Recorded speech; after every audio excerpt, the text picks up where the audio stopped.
being able to understand a few basic physical principles about how ultrasound interacts with various human tissue, as well as having a working knowledge about the key buttons used to control the ultrasound machine, will maximize your ability to acquire quality images in a timely fashion. The 2D or B mode stands for brightness mode, and this is simply white dots on a black background.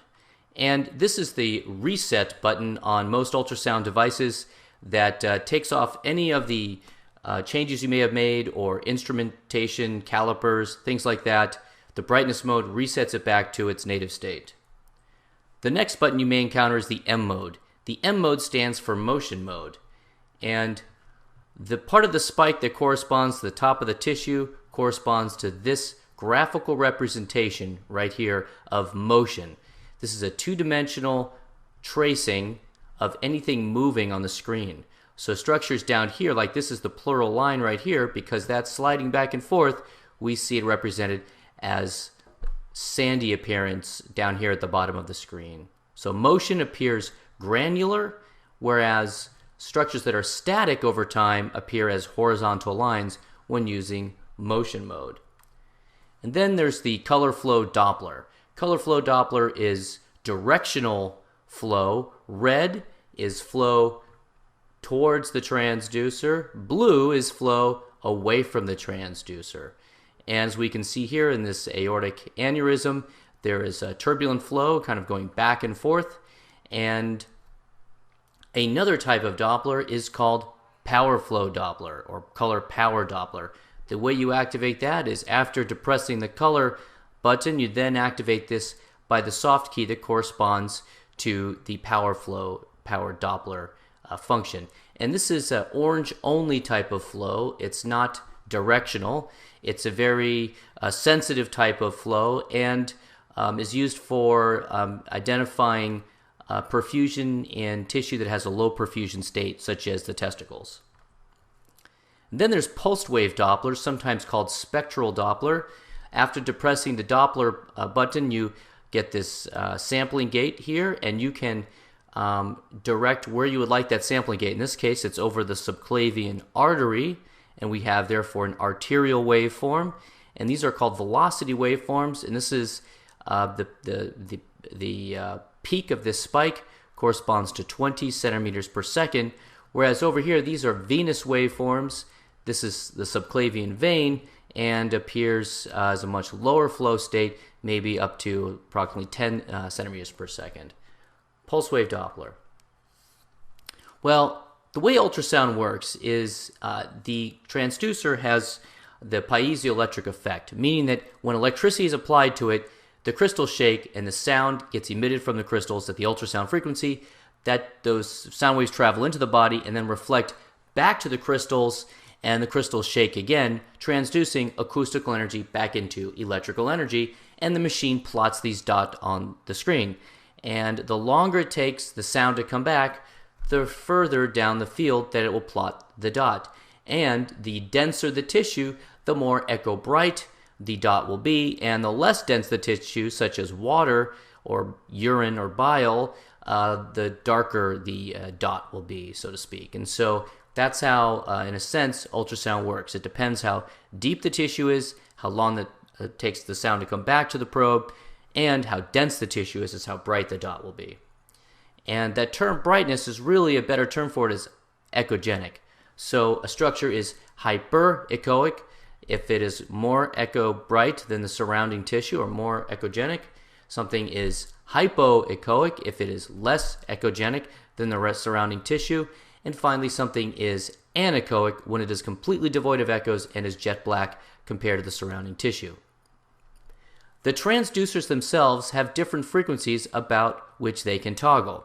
And generally speaking, the higher frequency transducers have better resolution but are not able to penetrate as far into the body. So for example, this high frequency linear transducer is really good for superficial structures when depth of penetration is not of concern, whereas this lower frequency transducer here is good for penetrating deeper into the body tissues, such as when you're doing a fast exam or looking at the heart or the aorta, structures that are deeper in the body, at the expense of resolution. So you always want to use the highest possible frequency that will get you to the depth of interest. Now you notice that each one of these transducers has a frequency range. So for example, this one goes to 5 to 10 megahertz, 3.5 to 5, 5 to 10, 1 to 5 megahertz. And basically you can toggle the frequencies up or down within each transducer depending on the clinical situation. So let's say that this transducer here goes from 1 to 5 megahertz. This is Morrison's pouch here. This is the reflection of the kidney and the liver. Here's the diaphragm over here. And this says gen or general mode. And so if this transducer goes from 1 to 5 megahertz, the general mode is right in between, say, 3 megahertz. Now if I come over to the soft key and depress that button, now that will toggle me up to the resolution mode. Resolution mode is the high frequency setting on any of the transducers. So for the example from the 1 to 5 megahertz transducer, this would take us up to 5 megahertz. And if you notice, the dots got a little bit more closer together or more resolute. And if I push this button again, I'm going to go to the penetration mode, which is the lower frequency setting. So in this case it would be the 1 megahertz setting, and the dots got a little bit more spread out from one another. So if I go back again, here's resolution, here's general. I'm going to go now take the frequency up to the resolution mode and then down to the penetration mode. So gen, pen, res, the three frequencies about which each transducer can toggle. Now the transducers themselves have different footprints. So for example, this is the C60. It stands for C stands for convex, and 60 the number of millimeters across its surface.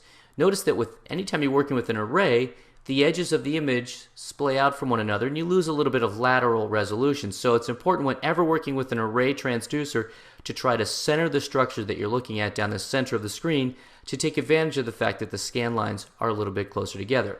Now it's not so much of a problem with the C60, but when you get to the phased array transducers where all the sound comes from a single source, then the edges splay out from one another a little more, and you really need to focus a little bit more about getting the structure you're looking at down the center of the screen. Now the advantage to this P21, 21 being the number of millimeters across its surface, short footprint probe, is that now I can get between the ribs. So in other words, I can see from the diaphragm superiorly all the way through the lower pole of the kidney inferiorly when looking at Morrison's pouch using this small footprint probe getting between the ribs. Then there's the linear probe. The linear probes, it's the same resolution all the way across. The scan lines are separated equally, and there's no array of the sound being splayed out from itself on the edges. And so you get the same resolution all the way across. And the linear probe, this is the linear L38 we're looking at here, and they come in all different sizes, L25s, L51s, just depending on what your specific needs are. Again, these tend to be high-frequency transducers, good for structures in the near field. But each transducer has an indicator on it, no matter which transducer you're using on any kind of machine.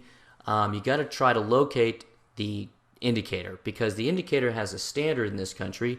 It's towards the patient's head in a sagittal view and towards the patient's right in a transverse view. So if you look at this inferior vena cava here seen in a sagittal view, this is all towards the head, and over here this is towards the feet. And that's because I've got the indicator towards the head. But if I accidentally aim the indicator down towards the feet because I wasn't paying attention, well, now this IVC is upside down.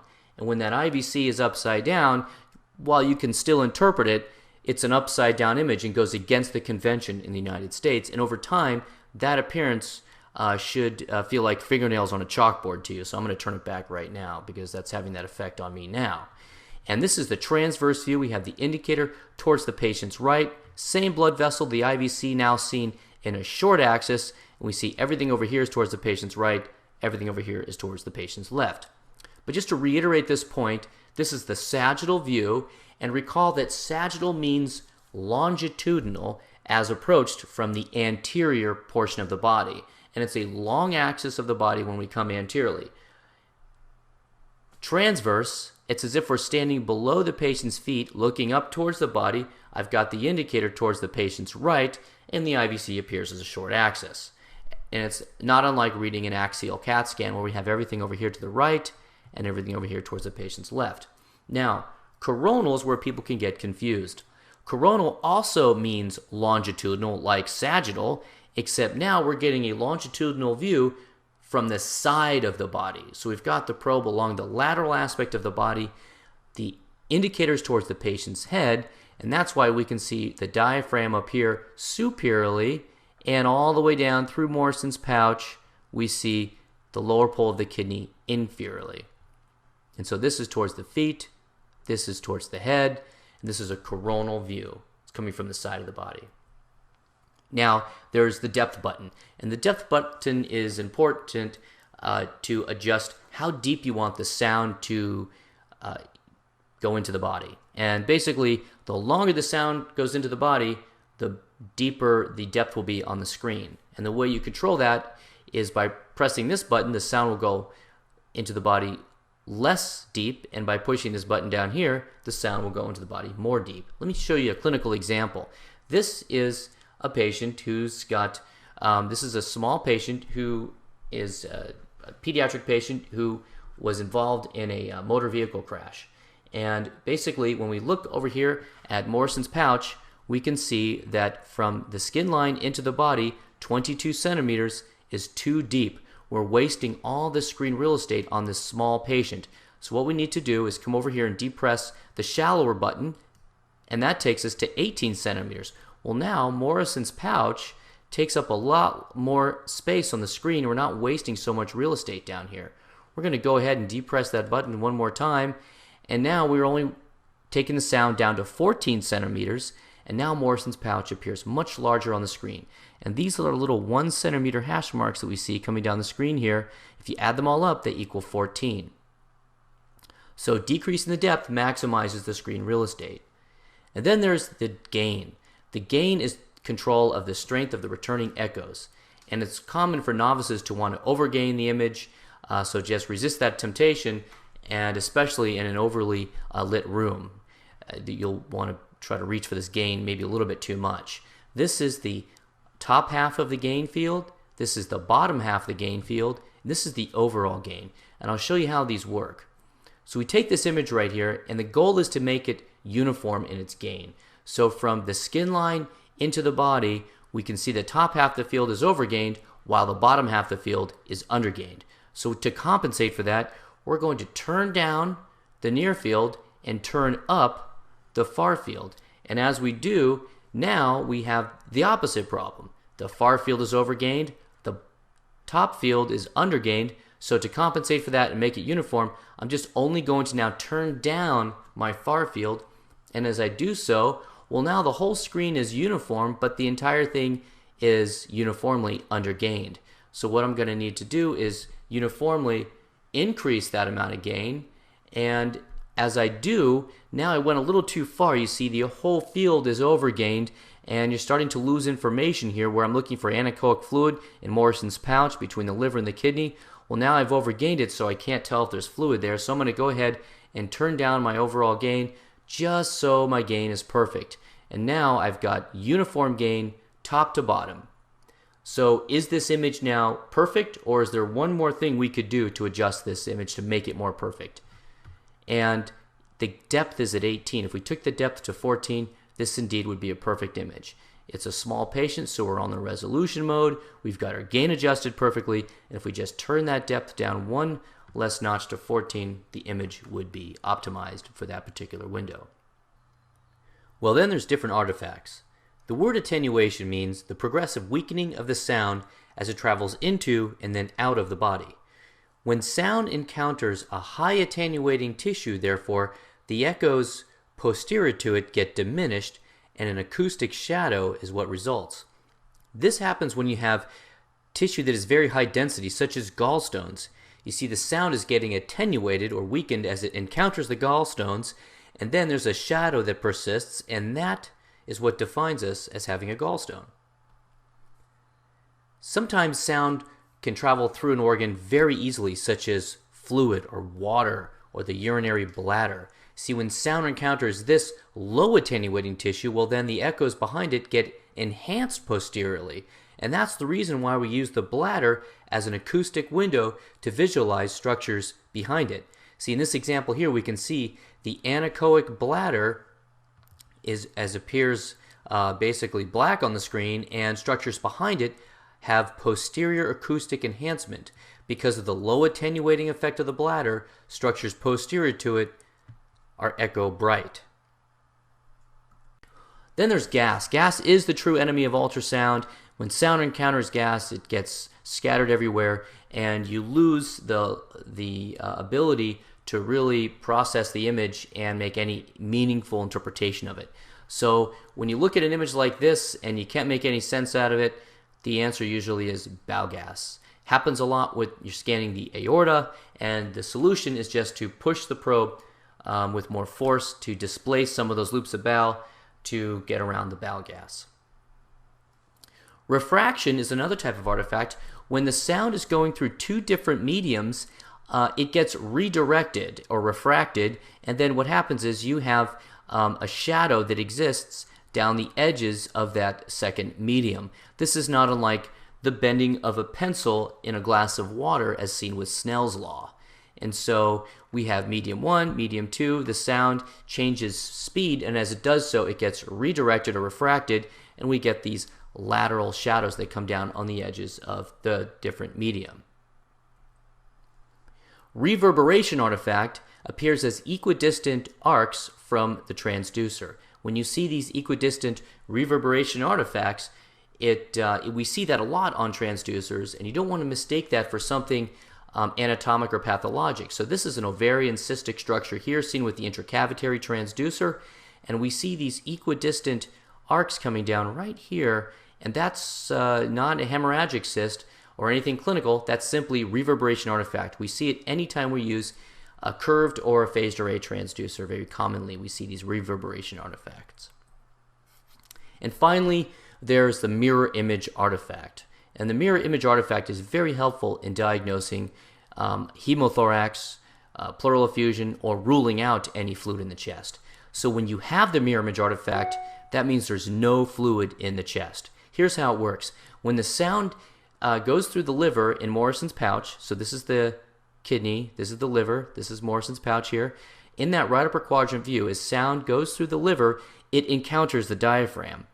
In the normal chest, it is unable to get across the diaphragm, but instead rolls along the edge of the diaphragm and then finally makes its way back to the probe. And the machine misinterprets that information as there being further tissue afield. And it does so because it took the sound longer to get back to the probe, and therefore it thinks there's something further down on the screen. And the material that it plots further down on the screen is the material that the sound was running through, which was liver. And so when you get the mirror image of the liver up in the chest, or on the left side of the body, the spleen up in the chest, that's called the mirror image artifact. And it's an expected artifact in all normal individuals. We can see it here. This is the liver. Here's our diaphragm here. And superior to the diaphragm, we see the liver up here superiorly. Remember, this is a coronal plane, so structures over here are more towards the head, or more superior. So to conclude, when you're trying to obtain the best possible image, you really need to know your anatomy. Knowing your anatomy will help you know what to expect when you're visualizing it in two different planes, rotating from a sagittal to a transverse or from a coronal to a transverse. Knowing your anatomy will help you expect what to see on the ultrasound monitor, as well as to define the boundaries of an organ, knowing that along that posterior wall of the gallbladder will be the second portion of the duodenum will help you make sense of whether or not you're looking at a gallstone or air as an artifact. So knowing your anatomy, again, helps to define these boundaries. You need to choose the proper transducer, and that's based on both the transducer shape or its footprint as well as its frequency bandwidth, knowing that higher frequencies are good for more superficial structures because we could take advantage of that high frequency resolution principle. And learning where to put the transducer on the body surface, the acoustic windows.